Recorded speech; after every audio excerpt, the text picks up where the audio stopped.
સુરતમાં સ્કૂલ વાહન ચાલકો સાથે આરટીઓની બેઠક. રાજકોટની ઘટના બાદ હવે સુરતનું તંત્ર પણ એલર્ટ થઈ ગયું છે. પોલીસની કાર્યવાહી બાદ હવે આરટીઓ તંત્ર પણ એક્શનમાં આવ્યું હતું. સુરત આરટીઓના અધિકારીઓ સ્કૂલ વાહન ચાલકો સાથે મીટિંગ કરી હતી.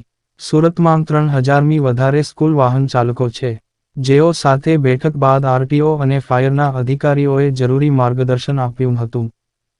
સુરત શહેર ટ્રાફિક શાખા દ્વારા આજરોજ માનનીય પોલીસ કમિશનર શ્રી અને જોઈન્ટ પોલીસ કમિશનર શ્રીના માર્ગદર્શન હેઠળ સમગ્ર સુરત શહેરમાં સ્કૂલ રિક્ષા અને સ્કૂલ વેનની એક મિટિંગનું આયોજન હેડક્વાર્ટર ખાતે કરેલું છે, જેમાં 500થી 600 જેટલા રિક્ષા ચાલક અને વેન ચાલક અત્યારે હાજર છે.